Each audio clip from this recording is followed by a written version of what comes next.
ሰላም የጥበብ አፍቃሪያን፣ እንኳን ወደ አትሮኖስ ትረካ በደህና መጣችሁ። አእምሮን የሚያዝናኑ ለእንቅልፍና ለእረፍት ጊዜ የሚሆኑ ምርጥ የአማርኛ ትረካዎችን ነሆ ብለናል።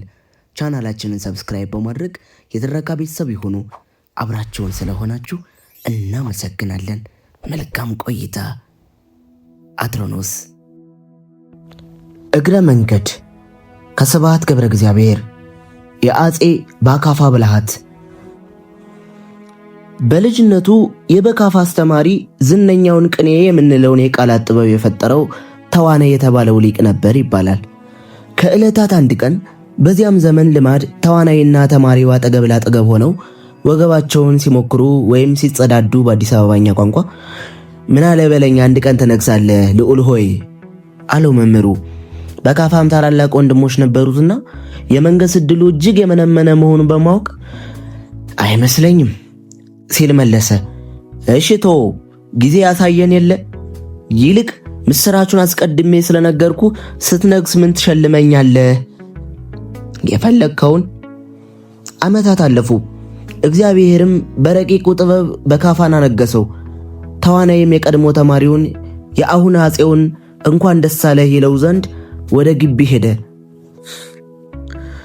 ዘበኞች ግን ተራ ቃላት ጠምጣሚ ደብተራ መስሏቸው መግባት ከለከሉት። ተዋናዬ አሰብ ባደረገና ሲያበቃ ትንሽ ብራና ላይ ቅኔ ጽፎ ለንጉሱ ይሰጡለት ዘንድ በትህትና ጠየቀ። ወሰዱለት። ሲነበብ እንዲህ ይላል። አትርሳን በካፋ ዘተዋናዬ ክልኤገ ከመአለሁ ለአብርሃም እንተወብ እሴቱ እነ። ይቅርታ ግዕዙን በትክክል አልያዝኩትም። በቃል በቃል ሲተረጎም እንዲህ ነው አሉ። ሰሙ አትርሳ በካፋ የተጫወትነው ሁለታችን፣ አንተ የአብርሃም አባት ስለመሆን እና ሚስቱ እኔ። ወርቁ አትርሳ በካፋ ተዋናይ ነኝ፣ አንተ ተራ። የአብርሃም አባት ስሙ ታራ ይባላል።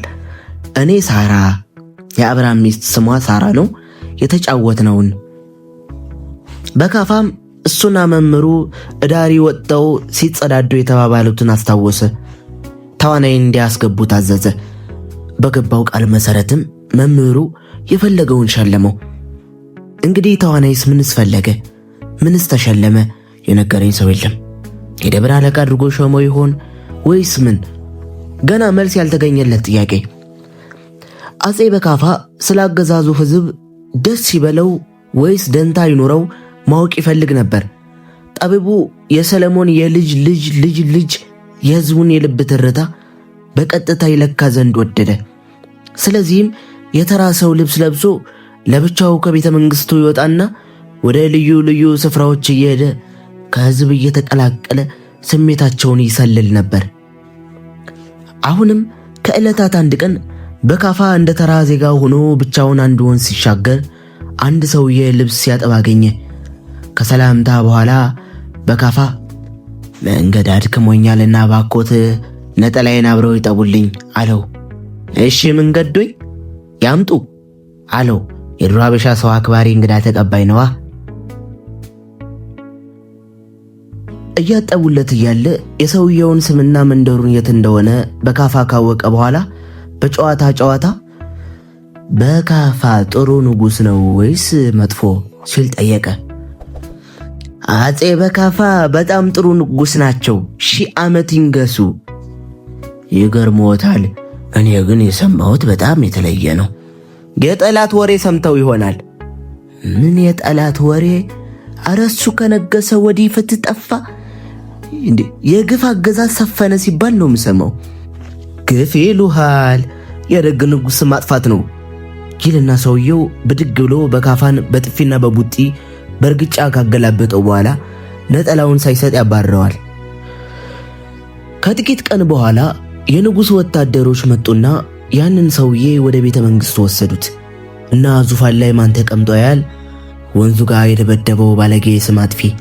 አቤት የደነገጠው መደንገጥ! ካሁን አንገቴ ተቆረጠ ሲል በካፋ ፈገግ አለና ንጉሡን የሚወድ ዜጋ ንጉሡን ቢያገለግል ተገቢ ነው አለው እና ዋና አማካሪው አደረገው ይባላል።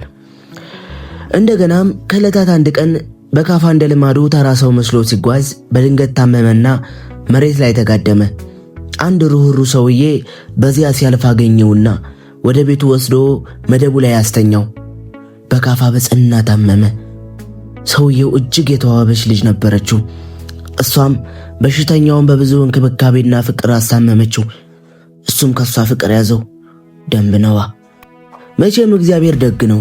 በሽተኛው ድኖ ተነሳ። ያስታመሙትን ቤተሰብ ከልብ አመስግኗቸው ሄደ። አሁንም ከጥቂት ቀን በኋላ የንጉሥ ወታደሮች መጡና ደጉን ሰውዬና ውቢቷን ልጇን ንጉሥ ጠርቷቸዋል ብለው በክብር አጅበው ወደ ቤተ መንግሥት ወሰዷቸው። እና ዙፋን ላይ ማን ተቀምጦ ያሉ? ያ አስታማው ያዳኑት ጎረምሳ ወይ አፄ በካፋ። ንጉሡም ውቢቱን አገባት። ፍቅራቸውም ለመለመ ይባላል።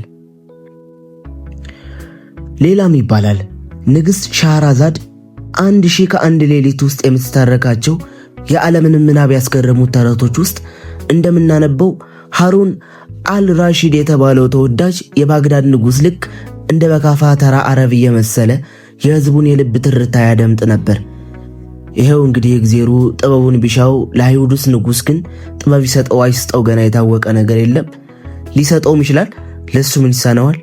ለኛውም የበካፋን ታሪክ በወፍራም ታሪካዊ ልቦለድ አሳምሮ ጽፎ ከሽኖ የሚያስነብበን ወጣት ደራሲ ወይም ደራሲት ይሰጠን ይሆናል።